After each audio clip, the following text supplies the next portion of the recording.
Hi hello నమస్తే welcome to Suman TV. So ఇప్పుడున్న life style ప్రకారం చాలా మందికి సెడెంటరీ లైఫ్ స్టైల్ అలవాటు అయిపోవడం వల్ల స్పైన్ రిలేటెడ్ ఇష్యూస్ అనేవి బోల్డ్ అని వస్తున్నాయి. అసలు కాజెస్ ఏంటి, దాని యొక్క ట్రీట్మెంట్ ఏంటి, వీటి గురించి డీటెయిల్డ్గా డిస్కస్ చేయడానికి మనతో పాటు ఉన్నారు doctor K Divyateja garu, physiotherapist, chiro practitioner and osteopath from doctor Tejas spine care clinic. Hi Teja garu. Hello అండి. సో ఇప్పుడు చాలామంది టీనేజర్స్ దగ్గర నుంచి పెద్దవాళ్ళ వరకు ఒక్కటే ప్రాబ్లం ఏంటంటే స్పైన్ ఇష్యూస్ చాలా మందికి ఉన్నాయి. బికాజ్ సెడెంటరీ లైఫ్ స్టైల్ వల్లనో లేకపోతే ఫుడ్ స్టైల్ వల్లనో తెలియట్లేదు, బట్ ప్రతి ఒక్కరికి బ్యాక్ పెయిన్ అనేది వెరీ కామన్. అసలు ఏంటి, ఎందుకు వస్తున్నాయి, ఎన్ని స్పైన్ ప్రాబ్లమ్స్ ఉన్నాయంటే you can't list it down అనిపిస్తుంది. So to start with, what are the causes for spine problems? Spine problems చెప్పాలంటే చాలా వరకు ఇప్పుడు మేము చూస్తున్న కేసెస్లో ఎగ్జాక్ట్ ఇదే రూట్ కాజ్ అని చెప్పలేమండి. ఈవెన్ మన రోడ్స్ కూడా చెప్పచ్చు, ఈవెన్ ఈ స్పీడ్ బ్రేకర్స్ కానీ గుంతలు కానీ ఉంటాయి కదా, సో దానివల్ల కూడా and nutritional deficiencies, even vitamin D deficiencies కావచ్చు, సో ఈ కాల్షియం తక్కువ ఉండడం వల్ల కావచ్చు. సో ఇవన్నీ కూడా మనకి డిస్క్ బల్జెస్ రావడానికి కారణం. ఈవెన్ ట్రామా, ఏమైనా కింద పడినప్పుడు కానీ. ఇక్కడ ఏమవుతుందంటే, సో ఇది నేను ఎక్స్ప్లెయిన్ చేయడానికి ఒక మోడల్ కూడా తీసుకున్న స్పైన్, దాని మీద ఎక్స్ప్లెయిన్ చేస్తాను ఎందుకంటే ఈజీగా అర్థమవుతుంది. అసలు ఏం జరుగుతుంది స్పైన్ కి, మన స్పైన్ కి అనేది క్లియర్ గా ఎక్స్ప్లెయిన్ చేస్తారు. ఇక్కడ ఏమవుతుందంటే వీటిని మేము వర్టిబ్రేస్ అంటాం, ఈ 2 bones. ఈ 2 bones మధ్యలో ఉన్న దాన్ని డిస్కస్ అంటాం. ఓకే, ఈ డిస్క్ లో మనకి ఏముంటుంది, 70% వాటర్ అండ్ 30% గ్లైకోప్రోటీన్స్ అంటాం. సో ఇక్కడ ఏమవుతుందంటే, ఫస్ట్ సపోజ్ మనకి ఎగ్ తో కంపేర్ చేస్తే ఒక ఎగ్ షెల్ క్రాక్ అయ్యే లిక్విడ్ బయటకు వస్తుంది కదా, ఇది కూడా ఏమవుతుంది, ఈ 2 bones దీని మీద ప్రెషర్ పడడం వల్ల ఈ లేయర్, బయట ఉన్న లేయర్ క్రాక్ అయ్యి ఈ లోపల ఉన్న లిక్విడ్ బయటకు వచ్చేస్తుంది. ఆ లిక్విడ్ ని మేము న్యూక్లియస్ పల్పసస్ అంటాం అన్నమాట. సో బయట ఉన్న లేయర్ ని యాన్యులస్ అంటాం అన్నమాట. సో ఈ న్యూక్లియస్ ఎప్పుడైతే బయటకు వచ్చేస్తుందో దాన్నే మేము డిస్క్ హెరినేషన్స్ అంటాం, బల్జెస్ అంటాం, డిస్క్ ప్రొట్రూషన్స్ అంటాం. డిస్క్ తగ్గిపోతూ ఉంటుందా? డిస్క్ ఏమవుతుంది, ఇప్పుడు ఇది ఉంది కదా, ఇది క్రాక్ అయినప్పుడు ఈ లిక్విడ్ బయటకు వచ్చేస్తుంది. బయటకు వచ్చినప్పుడు ఏమవుతుంది, ఇక్కడ చూడండి, దీన్ని ఫొరామినా అంటాం.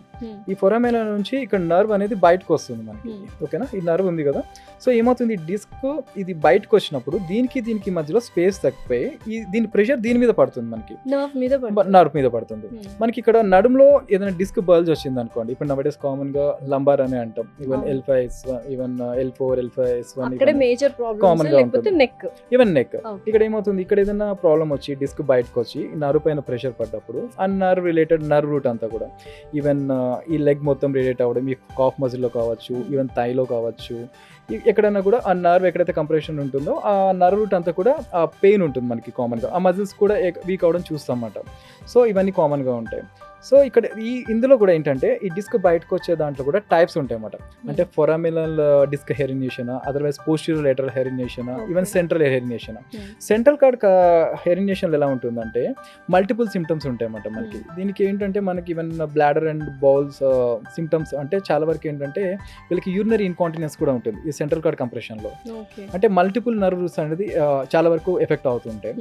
మేము కామన్ గా చూసేది ఏంటంటే 50% కేసెస్ లో, 100 లో 50% కేసెస్ లో పోస్టీరియర్ లాటరల్ చూస్తాం, అండ్ ఒక 30% ఫొరామినల్ అండ్ 20% వచ్చేసి సెంట్రల్ కార్డ్ కంప్రెషన్స్ అంటాం, డిస్క్ హెరినేషన్స్ అంటాం అన్నమాట. సో ఇవన్నీ కూడా ఈ స్పైన్ లో ప్రాబ్లమ్స్ ఉంటాయి.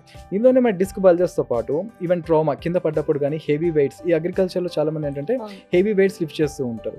సో దానివల్ల ఈవెన్ ట్రాక్టర్స్ నడుపుతారు కదా, వాళ్ళలో కూడా సో ఆ వైబ్రేషన్స్ కూడా కావచ్చు. ఫిట్నెస్ జిమ్ చేసే వాళ్ళు కూడా హెవీ వెయిట్స్ ఇప్పుడు అదే చూస్తున్నాం కదా, ఈవెన్ 25-26 ఇయర్స్ లో కూడా వీళ్ళు ఏం చేస్తారు, బెండ్ అయ్యి హెవీ వెయిట్స్ లిఫ్ట్ చేస్తుంటారు, డెడ్ లిఫ్ట్స్ కదా.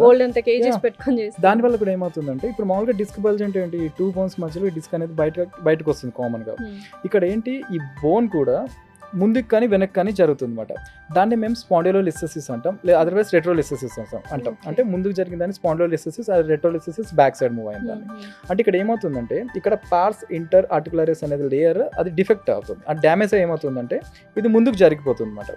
దాన్ని స్పాండిలోలిస్థెసిస్ అంటాం అనమాట. సో ఇది అంటే స్పైన్ ప్రాబ్లమ్స్ లో ఇలా చాలా రకరకాలుగా ఉంటుంది మనకి. సో ఇక్కడ ఏమవుతుందంటే, కామన్ గా మైల్డ్ గా డిస్క్ బల్జెస్, ఎప్పుడైనా మనం ఎక్కువ స్ట్రెయిన్ అయ్యి మైల్డ్గా ఏమవుతుంది, ఈ డిస్క్ అనేది కొంచెం బయటకు వస్తుంది.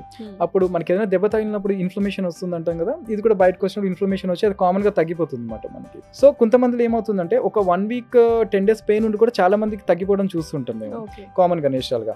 ఇంకోటి ఏంటంటే, డిస్క్ నేచురల్ హీలింగ్ ప్రాసెస్ కూడా ఉంటుంది ఇందులో మనకి. మోనోసైట్స్ అండ్ మ్యాక్రోఫేజెస్ అంటాం, సెల్స్ అంటాం. ఇవి ఏమవుతాయి, ఇవి ఈ డిస్క్ బయటకు వచ్చిందని, అంటే డిస్క్ ఏదైతే 2 bones మధ్యలో ఉందో దాన్నే బాడీ పార్ట్ కింద బాడీ కన్సిడర్ చేస్తుంది. ఈ బయటకు వచ్చిన దాన్ని ఏమవుతుందంటే ఒక వైరస్ లాగా ట్రీట్ చేస్తుంది అనమాట. ఒక వైరస్ లా ట్రీట్ చేసి మన బాడీలో ఉన్న సెల్స్ తినేస్తాయి. ఫారెన్ బాడీ అనుకుంటుందా? ఫారెన్ బాడీ అనుకొని మన బాడీలో ఉన్న సెల్స్ తినేస్తాయి అన్నమాట.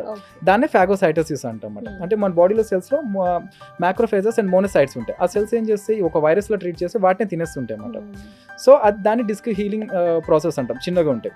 ఎక్కువగా ఉంటే సిమ్టమ్స్ ఏమవుతుందంటే పెయిన్ ఎక్కువగా ఉంటుంది అండ్ రేడియేటింగ్. ఇప్పుడు నెక్ లో డిస్క్ బయటకు వస్తే హ్యాండ్స్ లోకి రేడియేట్ అవుతుంది. అలానే మనకి బ్యాక్ లో ఏమన్నా లంబార్ లో ఏదైనా డిస్క్ బయటకు వస్తే లెగ్స్ లోకి రేడియేట్ అవుతుంది. నర్వస్ సిస్టమ్ అంటే ఏ నర్వ్ మీద ప్రెషర్ పడుతుందో ఆ నర్వ్ రూట్ అంతా కూడా మనకి ఎఫెక్ట్ అవుతుంది. ఎక్కువగా ఎఫెక్ట్ అయినప్పుడు ఏమవుతుంది, దానికి రిలేటెడ్ ఆ మజిల్స్ ఏమైతే ఉంటాయో సప్లై, ఆ మజిల్ బల్క్ కూడా తగ్గిపోతుంది. ఈవెన్ మజిల్ సైజ్ కూడా తగ్గిపోతుంది అన్నమాట. పెయిన్ ఎక్కువ జనరేట్ అయినప్పుడు ఏమవుతుంది, ఎందుకంటే వీళ్ళకి ఫిజికల్ యాక్టివిటీ తగ్గిపోతుంది. ఫిజికల్ యాక్టివిటీ తగ్గిపోయినప్పుడు ఈవెన్ మజిల్ బల్క్ కూడా తగ్గుతుంది అన్నమాట. ఇంకా అదర్ హెల్త్ ఇష్యూస్ కూడా కామన్ గా వస్తుంటాయి. ఇవన్నీ ప్రాబ్లమ్స్ ప్రివెంట్ చేయాలి అంటే, రాకముందే ప్రివెంట్ చేయాలి అంటే only thing is physical activity, posture and diet. ఇప్పుడు మనం ఫిజికల్ యాక్టివిటీ చేస్తున్నాం, ఈవెన్ డైట్ సరిగా లేదు. ఇప్పుడు మజిల్ ఏంటి, ఇప్పుడు మన బాడీలో న్యూట్రిషన్ ఉందనుకోండి, అది ఏమవుతుంది, ఆ న్యూట్రిషన్ అబ్జర్వ్ చేసుకొని మజిల్ బిల్డ్ అవడం స్టార్ట్ అవుతుంది. లేదు మన ఫిజికల్ యాక్టివిటీ చేస్తున్నాం, సరిగా న్యూట్రిషన్ లేదు, అది ఏమవుతుంది, మజిల్ ఫ్యాటిక్ అయిపోతుంది, అలసిపోతుంది. దానివల్ల ఏమవుతుంది, మనకి ఏదైనా యాక్టివిటీ చేసినప్పుడు మజిల్ లోడ్ తీసుకొని జాయింట్ మీదకి వెళ్లకుండా ఉంటుంది. ఇక్కడ ఏమవుతుంది, ఈవెన్ మనకి మజిల్ వీక్ ఉన్నప్పుడు మనం ఏదైనా యాక్టివిటీ చేసినప్పుడు, ఇది ఫర్ సపోజ్ ఒక 1 అవర్ వెయిట్ తీసుకోవాల్సిన మజిల్ ఏమవుతుంది, ఒక హాఫ్ అన్ అవర్ తర్వాత ఒక 30-40% వెయిట్ ఆ జాయింట్ మీదకి వెళ్ళిపోతుంది నియర్ బై. అక్కడ ఏమవుతుంది, ఆ జాయింట్ డిజనరేట్ అవ్వడం స్టార్ట్ అవుతుంది అన్నమాట. సో ఆ ప్రెషర్కి. సో ఇక్కడ ఏంటంటే మనం ఎంతైతే ఫిజికల్ యాక్టివిటీ ఉంటుందో దానికి సరిపడే న్యూట్రిషన్ ఉండాలి అండ్ స్లీప్ కూడా ఇంపార్టెంట్. స్లీప్ సరిగా లేకపోయినా ఏమవుతుందంటే మజిల్స్ రిలాక్స్ కావు అండ్ నర్వస్ సిస్టమ్ కూడా డిస్టర్బ్ గా ఉంటుంది మనకి. సో ఇదంతా చేయను, ఒకదానికొకటి ఈవెన్ స్లీప్, న్యూట్రిషన్, అలానే ఫిజికల్ యాక్ట్, ఈ 3 ఉంటేనే compulsory. Physical and mental health 2 బాగుంటాయి. ఏజ్ నుంచి మనం ఈ 3 కంటిన్యూస్ గా అంటే పర్ఫెక్ట్ గా చేస్తూ ఉండాలి. ఈవెన్ 5 years నుంచి అని చెప్తానండి, ఎందుకంటే ఇప్పుడు 5-6 years నుంచి గ్యాస్ట్రిక్ ప్రాబ్లమ్స్ వస్తున్నాయి పిల్లలకి. ఈవెన్ 6-7 years నుంచి పిల్లలకి ఇప్పుడు మనం కామన్ గా వినే ఉంటాం, పీపీఎస్ అంటాం, ప్రోటాన్ పంప్ ఇన్హిబిటర్స్ అంటాం, ప్యాంటోప్రజోల్ కానీ రాబిపెరజోల్ కానీ యాంటాసిడ్స్ యూస్ చేస్తాం కదా, ఎర్లీ మార్నింగ్ తినకముందు వేసుకోమంటాం కదా. ఈవెన్ 7-8 years పిల్లలకి ఇప్పుడు అవే పీపీఎస్ యూస్ చేస్తున్నారు. ఈవెన్ ప్రోటాన్ పంప్ ఇన్హిబిటర్స్ అంటాం, ఇవి లాంగ్ టర్మ్ యూస్ చేసినప్పుడు ఏమవుతుందంటే బాడీలో మెగ్నీషియం డెఫిషియన్సీస్ కానీ B12 డెఫిషియన్సీస్ వచ్చినప్పుడు కానీ ఈవెన్ కార్డియాక్ ప్రాబ్లమ్స్ వచ్చే ఛాన్సెస్ ఉన్నాయి మనకి. ఈవెన్ నవే డేస్ చాలా వరకు ఏంటంటే ఇప్పుడు ఈ కార్డియాక్ అరెస్ట్ అంటాం కదా, ఈ హార్ట్ అటాక్స్ కానీ ఇప్పుడు నవే డేస్ ఈ B12 డెఫిషియన్సీలో అండ్ మెగ్నీషియం డెఫిషియన్సీలో ఇవి చాలా వరకు కామన్గా వస్తున్నాయి అన్నమాట. ఈవెన్ మన ప్రోటాన్ పంప్ ఇన్హిబిటర్స్ అంటే యూస్ చేద్దాం నేను చెప్పాను, షార్ట్ టర్మ్ యూసెస్కి ఈవెన్ నేనైనా ఎవరైనా యూస్ చేయొచ్చు. అది ఎక్కువ రోజులు యూస్ చేస్తే ఏమవుతుందంటే ఇవి గ్యాస్ట్రిక్ జ్యూసెస్ని తగ్గిస్తుంది. ఈ గ్యాస్ట్రిక్ జ్యూసెస్ తగ్గించినప్పుడు ఏంటంటే ఫుడ్ అబ్జర్ప్షన్ తగ్గిపోతుంది అన్నమాట మనకు. తగ్గిపోయినప్పుడు బాడీకి ఎంత న్యూట్రిషన్ కావాలో అంత అబ్జర్వ్ కాదు మనకి.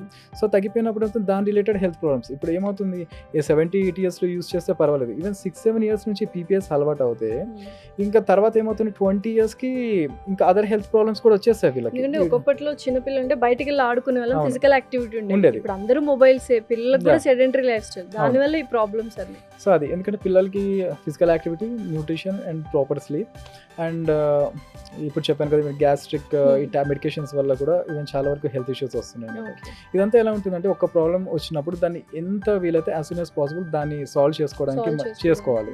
సో దాన్ని అలానే మనం కంటిన్యూ చేస్తా ఉంటే ప్రాబ్లమ్స్ పెరుగుతుంటే ఒకదానికి ఒకటి యాడ్ అవుతుంటుంది మనకి. సో బ్యాక్ పెయిన్ అనుకొని మిస్లీడ్ అయిన ఇంకో వేరే పెయిన్స్ ఏమైనా ఉన్నాయా అంటే ఇప్పుడు ప్రతి పెయిన్ మనకి బ్యాక్ పెయిన్ అవ్వాలనే లేదు అన్నమాట. అంటే సపోజ్ చూడండి, ఇప్పుడు మనకి చాలా వరకు ఏంటి ఇక్కడ లాయిన్ టు గ్రెయిన్ పెయిన్ అంటాం, ఇప్పుడు చాలా మంది ఇక్కడ పెయిన్ చాలా వరకు వస్తుంది అవునా. సో మనకి ఏమైనా స్ట్రెయిన్ అయినప్పుడు కూడా ఈవెన్ మజిల్ క్యాస్ట్ లో కూడా ఇక్కడ పెయిన్ వచ్చే ఛాన్సెస్ ఉంటాయి. సో మనం దాన్ని ఎలా డిఫరెన్షియేట్ చేయాలి, ఇప్పుడు కిడ్నీ స్టోన్స్ ఉన్నప్పుడు కూడా పెయిన్ ఇక్కడ వస్తుంది, లాయిన్ టు గ్రాయిన్ పెయిన్ అంటారు. సో ఇక్కడ మనం ఎలా డిఫరెన్షియేట్ చేస్తామంటే ఇది స్పాస్మోడిక్ పెయిన్ అనమాట. అంటే మనకి ఇప్పుడు బ్యాక్ పెయిన్ ఉందనుకోండి, ఏమైనా రిలాక్స్ చేసినా ఏదైనా మూమెంట్స్లో అది ఎగ్రవేట్ అవ్వడం కానీ తగ్గడం కానీ జరుగుతుంది. ఇక్కడ ఏమవుతుంది, ఈవెన్ కిడ్నీ స్టోన్స్ ఉన్నప్పుడు ఏదైనా అదర్ ఆర్గన్ ఇష్యూస్ ఉండి ఇక్కడ మనకి బ్యాక్ పెయిన్ వస్తే సో అది ఏదైనా మూమెంట్ చేసినా రెస్ట్ ఇచ్చినా తగ్గదు, అది సడన్గా వచ్చి అదే తగ్గుతుంది అనమాట. సో అలా డిఫరెన్షియేట్ చేస్తాం అన్నమాట. అలానే మనకి ఇంకోటి చూడండి, ఇప్పుడు for suppose even disc nerve కంప్రెషన్స్లో కింద వరకు కూడా మనకి లెగ్ మొత్తం రేడియేట్ అవుతుంది అంటారు అండ్ బర్నింగ్ సెన్సేషన్, అలానే మనకి పిన్స్ అండ్ నీడిల్ సెన్సేషన్స్ వస్తున్నాయి అంటారు కదా. సో అది చాలా వరకు మనం డిఫరెన్షియేట్, ఇప్పుడు సాక్రోలైటిస్ అంటాం, మనకి ఏమవుతుంది ఈ పెల్విస్ అండ్ ఈ స్పైన్ రెండు కనెక్ట్ అయ్యే జాయింట్ని మనం సాక్రోయిలియాక్ జాయింట్ అంటాం అన్నమాట. సో ఈ జాయింట్లో ఏదో ఇన్ఫ్లమేషన్ ఉన్నా కూడా ఈ సిమ్టమ్స్ డిస్కబుల్ సిమ్టమ్స్ లానే ఉంటాయి. సో మనం ఇక్కడ దేని వల్ల ప్రాబ్లం వస్తుంది అనేది ఫస్ట్ మనం ఐడెంటిఫై చేసుకోవాలి, అంటే రూట్ కాజ్ మనం చూసుకోవాలి. సో చూసుకుంటే ఏంటంటే ట్రీట్మెంట్ ఈజీగా ఉంటుంది. సో లెగ్లో రేడియేట్ అవుతుంది కదా అని చెప్పేసి డిస్కబుల్స్ ట్రీట్మెంట్ ఇచ్చామనుకోండి, ఇప్పుడు దీనికి రేటెడ్ థెరపీ ఇవ్వకుండా ఉంటే అది తగ్గదు అనమాట. సో అలానే కొన్ని కండిషన్స్ ఉంటాయి మనకు. అలానే ఇప్పుడు కొన్ని బ్యాక్ పెయిన్స్లో కింద వరకు ఈవెన్ థై వరకు రేడియేట్ అవుతూ ఉంటుంది, ఈవెన్ నర్వ్ కంప్రెషన్స్ ఉన్నప్పుడు కూడా. దాంట్లో కూడా మనకి ఏంటంటే ఈవెన్ కుటేనియస్ నర్వ్స్ ఉంటాయి థైలో. అదేదన్నా compression even tight pants use చేసినప్పుడు కానీ, ఏదైనా ట్రామా వల్ల కానీ, ఎక్కువ ప్రెషర్ పడ్డప్పుడు కూడా పెయిన్ వస్తుంది అనమాట. ఈవెన్ దాంట్లో కంప్రెస్ దాన్ని మనం ఎల్ఎఫ్సి అని అంటాం, అంటే lateral femoral cutaneous nerve compression అంటామన్నమాట. ఆ కండిషన్ నే మేము మెటలార్జియా అంటామన్నమాట. సో ఆ కండిషన్స్ లో కూడా మనకి ఈ ప్రాబ్లమ్స్ వచ్చే ఛాన్సెస్ ఉంటాయి. అయితే మరి తేజస్ స్పైన్ కేర్ క్లినిక్ లో ట్రీట్మెంట్ ఎంత డిఫరెంట్ గా ఉంటుంది, స్పెషాలిటీ ఏంటి? ఫస్ట్ హిస్టరీ టేకింగ్ ఇంపార్టెంట్ అండి. హిస్టరీ టేకింగ్ ఇంపార్టెంట్ అని చూస్తాను, ఎందుకంటే ప్రాబ్లం ఎక్కడి నుంచి స్టార్ట్ అవుతుందో చూసుకుంటే దాన్ని సాల్వ్ చేయడం ఈజీగా ఉంటుంది అనమాట. మేము సిమ్టమ్స్ చూసి ట్రీట్ చేస్తే ఏమవుతుందంటే మళ్ళీ అది రియాక్ట్ అయ్యే ఛాన్సెస్ ఉండొచ్చు, అది తగ్గచ్చు తగ్గకపోవచ్చు. రూట్ కాజ్ ఫైండ్ అవుట్ చేస్తారు. అప్పుడు అదే హిస్టరీ టేకింగ్ ఇంపార్టెంట్ అంటారు. హిస్టరీ టేకింగ్ అనేది చాలా ఇంపార్టెంట్ అనమాట. సో పేషెంట్ ఫస్ట్ ఎక్కడి నుంచి స్టార్ట్ అయింది, సో మీరు చెప్పారు ఇందాక సూడో పెయిన్ అసలు దేని వల్ల వస్తుంది. ఈవెన్ మనకి గ్యాస్ట్రైటిస్ లో కూడా బ్యాక్ పెయిన్ వచ్చే ఛాన్సెస్ ఉన్నాయి మనకి. ఈవెన్ గ్యాస్ట్రిక్ ప్రాబ్లం ఎక్కువ ఉన్నప్పుడు కూడా ఆ ప్రెషర్ వల్ల కూడా బ్యాక్ పెయిన్స్ కామన్ గా వస్తాయి. ఇప్పుడు ఫర్ సపోజ్ గ్యాస్ట్రిక్ ప్రాబ్లం వల్లనే బ్యాక్ పెయిన్ వచ్చింది, నేను బ్యాక్ పెయిన్ ట్రీట్మెంట్ ఇస్తే తగ్గదు. ఇక్కడ దేని వల్ల వచ్చింది, గ్యాస్ట్రైటిస్ వల్ల. సో ఆ గ్యాస్ట్రైటిస్ కంట్రోల్ అవుతే ఆటోమేటిక్గా బ్యాక్ పెయిన్ కంట్రోల్ అవుతుంది. సో రూట్ కాజ్ కరెక్ట్గా ఫైండ్ అవుట్ చేయగలిగితే ట్రీట్మెంట్ అనేది ఈజీగా ఉంటుంది. ఫర్ సపోజ్ నా దగ్గర ట్రీట్మెంట్ లేదు, నేను వేరే వాళ్ళకి సజెస్ట్ చేయగలుగుతాను. సో ఆ ప్రాబ్లం నాకు తెలిస్తే ఏంటి అనేది సో చూసుకోవాలన్నమాట. ఈవెన్ నర్వస్ సిస్టమ్ ఇష్యూస్ ఎంత సివియర్గా, నర్వ్ ఎంత సివియర్గా ఎఫెక్ట్ అయింది, ఈవెన్ అక్కడ డిస్క్ బల్జ్ ఎంత ఉంది, సో ఆ కంప్రెషన్ ఎంత ఉంది. And out of 100 cases 1-2% cases మేము కూడా టచ్ చేసేటట్టు ఉంటుంది. ఇంతకు మీకు చెప్పాను సెంట్రల్ కార్డ్ కంప్రెషన్స్ అంటాం. ఇందులో ఏమవుతుంది, ఇన్కాంటినెన్స్, వాళ్ళకి యూరిన్ వచ్చేది తెలియదు అండ్ బాల్ మూవ్మెంట్ కూడా తెలియదు అనమాట. అందులో ఏమవుతుంది, నర్వ్ కంప్లీట్ గా ప్రెస్ అయ్యి డ్యామేజ్ అయిపోయి ఉంటుంది. అక్కడ మేము చేసేది ఏముండదు. అలాంటి కేసెస్ సెన్సేషన్స్ ఉండవు. అలాంటి కేసెస్ లో మేము న్యూరో సర్జన్ కి రికమెండ్ చేస్తాం అక్కడికి వెళ్ళమని చెప్పి. సో సివియారిటీని బట్టి ఇన్వేజివా నాన్ ఇన్వేజివా సర్జరీ అనేది డిసైడ్ చేయొచ్చు. సో ఇప్పుడు మోస్ట్లీ ఎక్కువ ఇన్వేజివ్ అయిపోతున్నాయి, సర్జరీస్ అయిపోతున్నాయి బ్యాక్. చాలా అండి, అంటే అలా అని లేదు, కాకపోతే ఇప్పుడు చాలా వరకు ఏంటంటే ఇప్పుడు యూట్యూబ్ కానీ ఇన్స్టాలో కానీ చాలా మందికి దీన్ని చూసి కూడా నాలెడ్జ్ పెరుగుతుంది. ఈవెన్ సర్జరీకి వెళ్ళాలా లేదా, ఫస్ట్ సర్జరీకి వెళ్ళే ముందు చాలా వరకు ఏంటంటే ఈవెన్ థెరపీస్, ఇప్పుడు మా దగ్గర కూడా ఇంతకుముందు థెరపీస్ తీసుకోవాలంటే ఈవెన్ డాక్టర్ రికమెండ్ చేయాలి, ఫిజియోథెరపీస్ కానీ. ఇప్పుడంటే అడ్వాన్స్డ్, ఇప్పుడు దీంతో పాటు ఏమైనా మేము ఆస్టియోపతి థెరపీస్ కానీ, ఈవెన్ కైరోప్రాక్టిక్ ట్రీట్మెంట్స్లో కానీ ఇప్పుడు ఇవన్నీ ఇస్తున్నాం కదా. సో ఏంటంటే చాలా వరకు 99% కేసెస్ సర్జరీస్ అవాయిడ్ చేయొచ్చు. అంటే ఫస్ట్ పేషెంట్ రాగానే మేము ముందే చెప్తాం, అంటే మా దగ్గర క్యూర్ అవుతుంది అంటే క్యూర్ అవుతుంది అని చెప్తాం. లేదు ఇప్పుడు చెప్పాను మీకు 1-2% కేసెస్ లేదు అంటే మేమే సర్జన్కి రికమెండ్ చేస్తాం అన్నమాట. ఈవెన్ అన్ని కేసెస్ కూడా 100% మనకి సాల్వ్ అవ్వలేదు. 100% కొంతమందికి 80% తగ్గుతుంది, కొంతమందికి 70% తగ్గుతుంది అన్నమాట. సో వాళ్ళకు కూడా ఏం చేస్తామంటే ముందే చెప్తాం ఎంత పర్సెంట్ తగ్గుతుంది అండ్ ఎంత ఇంటెన్సిటీ ఆఫ్ పెయిన్ రెడ్యూస్ అవుతుంది ట్రీట్మెంట్ చేసేది. అండ్ రియాకర్ కావద్దంటే వాళ్ళు తీసుకోవాల్సిన లైఫ్ స్టైల్ చేంజెస్, ఎలా బ్యాలెన్స్ చేసుకోవాలి, ఎలా మెయింటైన్ చేసుకోవాలి, ఇవన్నీ కూడా మేము ముందే చెప్తాం కాబట్టి ప్రాబ్లం ఏమి ఉండదు. అండ్ ఇప్పుడు చాలా మందికి యూ బీయింగ్ కైరో ప్రాక్టీషనర్, అంటే నేను పర్సనల్గా ఎక్స్పీరియన్స్ చేశాను, లైక్ వెన్ బాడీ రిజిడ్గా ఫ్లెక్సిబుల్గా లేనప్పుడు 1 or 2 సెషన్స్ తీసుకున్నాను, మై బాడీ బికమ్ ఫ్లెక్సిబుల్ ఇన్స్టెంట్గా. అసలు ఒకసారి what is the beauty of chiropractic ఒకసారి చెప్తాను. అంటే మీరు చెప్పింది కరెక్టే, అంటే ప్రతి కండిషన్లో కైరోప్రాక్టిక్ అనేది మనకి వర్క్ చేయదు. ఓపెన్గా చెప్పాలంటే ఇప్పుడు చాలా కండిషన్స్లో ఏమవుతుందంటే కంప్లీట్గా, ఇప్పుడు ఫర్ సపోజ్ నేను ఇప్పుడు ఒక కేసు చూస్తున్నాను, కంప్లీట్గా డీజనరేషన్స్ చాలా ఎక్కువ ఉన్నాయి, మూమెంట్ రిస్ట్రిక్షన్ అసలు ఇంత కూడా ఉండదు. ఆ టైంలో నేను ఫోర్స్ఫుల్గా మూమెంట్ ఇస్తే ఏమవుతుందంటే వర్టిబ్రల్ ఆర్టరీస్ డ్యామేజ్ అయ్యి పర్సన్ కోమాలోకి వెళ్ళే ఛాన్సెస్ ఉన్నాయి. ఇందులో కైరోప్రాక్టిక్లో కూడా medical chiropractic and non medical రెండు ఉంటాయి. ఇక్కడ మెడికల్ కైరోప్రాక్టిక్లో ఏంటి, ఇక్కడ ఏ నర్వ్ సప్లై అవుతుంది, పక్కన ఏ ఆర్టరీ ఉంటుంది, అవన్నీ చూసుకొని చేయాల్సి ఉంటుంది అనమాట. సో ఫస్ట్ అవన్నీ చూసుకొని డయాగ్నోసిస్ అండ్ ఎగ్జామిన్ చేసి చేస్తాం అనమాట. అండ్ జనరల్గా మామూలుగా ఇప్పుడు మీరు అనేది జనరల్ కైరోప్రాక్టిక్, మామూలుగా ఇప్పుడు స్పోర్ట్స్ పర్సన్స్లో ఏంటంటే ఫ్లెక్సిబిలిటీ కోసం చేస్తూ ఉంటాం.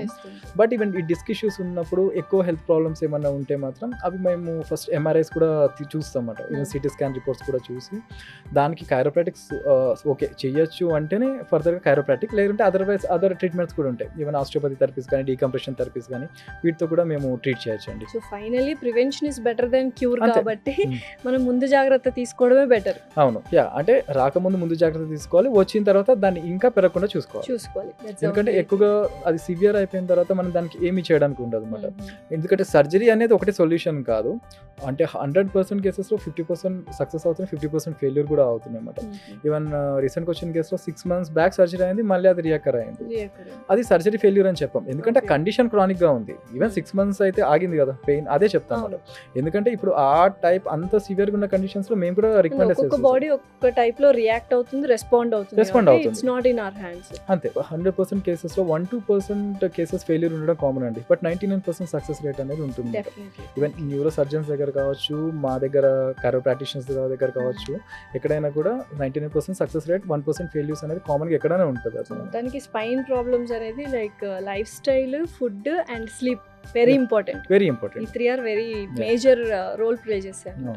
Thank you so much Teja గారు.